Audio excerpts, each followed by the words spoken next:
The book of Isaiah, chapter 61. The Lord Yahweh's Spirit is on me, because Yahweh has anointed me to preach good news to the humble. He has sent me to bind up the brokenhearted, to proclaim liberty to the captives and release to those who are bound, to proclaim the year of Yahweh's favor and the day of vengeance of our God, to comfort all who mourn, to provide for those who mourn in Zion, to give to them a garland for ashes, the oil of joy for mourning, the garment of praise for the spirit of heaviness, that they may be called trees of righteousness, the planting of Yahweh, that he may be glorified. Psalms 104. He causes the grass to grow for the livestock and plants for man to cultivate, that they may produce food out of the earth, wine that makes glad the heart of man, oil to make his face shine, and bread that strengthens man's heart. The Gospel of Mark, chapter 9, verses 14 through 29. Coming to the disciples, he saw a great multitude around them, and scribes questioning them. Immediately, all the multitude, when they saw him, were greatly amazed, and running to him, greeted him. He asked the scribes, "What are you asking them?" One of the multitude answered, "Teacher, I brought to you my son, whom is a mute spirit, and whenever it seizes him, it throws him down, and he foams at the mouth and grinds his teeth and wastes away. I asked your disciples to cast him out, and they weren't able." He answered him, "Unbelieving generation, how long shall I be with you? How long shall I bear with you? Bring him to me." They brought him to him. And when he saw him, immediately the spirit convulsed him, and he fell on the ground, wallowing and foaming at the mouth. He asked his father, "How long has it been since this has come to him?" He said, "From childhood. Often it has cast him both into fire and into water to destroy him. But if you can do anything, have compassion on us and help us." Jesus said to him, "If you can believe, all things are possible to him who believes." Immediately the father of the child cried out with tears, "I believe! Help me! Help my unbelief!" When Jesus saw the multitude came running together, he rebuked the unclean spirit, saying to him, "You mute and deaf spirit, I command you, come out of him and never enter him again." Having cried out and convulsed greatly, it came out of him. The boy became like one dead, so much that most of them said, "He's dead." But Jesus took him by the hand and raised him up, and he rose. When he had come into the house, his disciples asked him privately, "Why couldn't we cast him out?" He said to them, "This kind can come out by nothing except by prayer and fasting." The Gospel of Luke, chapter 9, verses 40 through 44. I begged your disciples to cast it out, and they couldn't. Jesus answered, "Faithless and perverse generation, how long shall I be with you and bear with you? Bring your son here."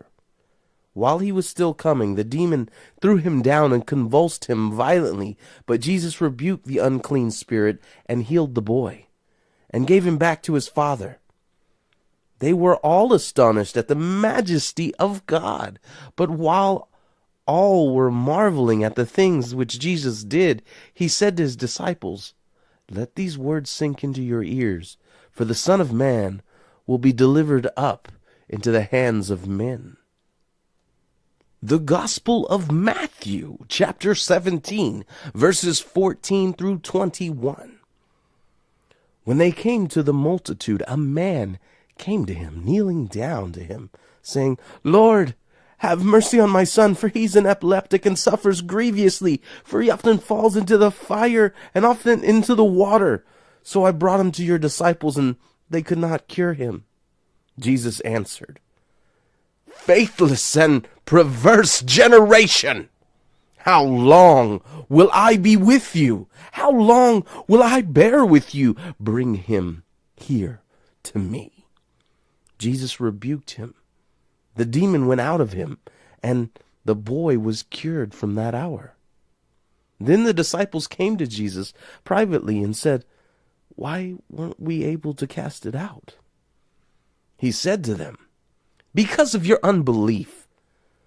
For most certainly, I tell you, if you have faith as a grain of mustard seed, you will tell this mountain, Move from here to there, and it will move, and nothing will be impossible for you.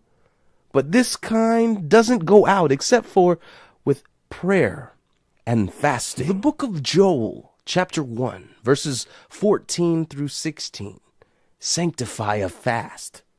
Call a solemn assembly and gather the elders and all the inhabitants of the land to the house of Yahweh for your God, and cry to Yahweh. Alas for the day! For the day of Yahweh is at hand, and it will come as destruction from the Almighty. Isn't the food cut off before your eyes? Joy and gladness from the house of your God? The Gospel of Matthew, chapter 6, verse 16. Moreover, when you fast, don't be like the hypocrites with sad faces, for they disfigure their faces that they may be seen by men to be fasting. Most certainly, I tell you, they have already received their reward. But you, when you fast, anoint your head and wash your face, so that you are not seen by men to be fasting, but by your Father who is in secret, and your Father who sees in secret will reward you. Psalms 45, verse 7. You have loved righteousness and hated wickedness. Therefore God, your God, has anointed you with the oil of gladness above your fellows. Hebrews chapter 1, verse 9. You have loved righteousness and hated iniquity. Therefore God, your God, has anointed you with the oil of gladness above your fellows. The book of Revelation, chapter 8, verses 1 through 4. When he opened the seventh seal, there was silence in heaven for about half an hour. I saw the 7 angels who stand before God, and the 7 trumpets were given to them. Another angel came and stood over the altar, having a golden censer. Much incense was given to him, that he should add it to the prayers of all the saints on the golden altar, which was before the throne. The smoke of the incense with the prayers of the saints went up before God out of the angel's hand. The angel took the censer, and he filled it with fire from the altar, and he threw it to earth.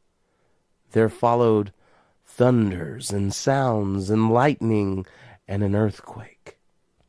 So what we have here is a historical account from 3 separate Gospels about a man who hits his knees begging Christ after he's been transfigured on the mountain, coming down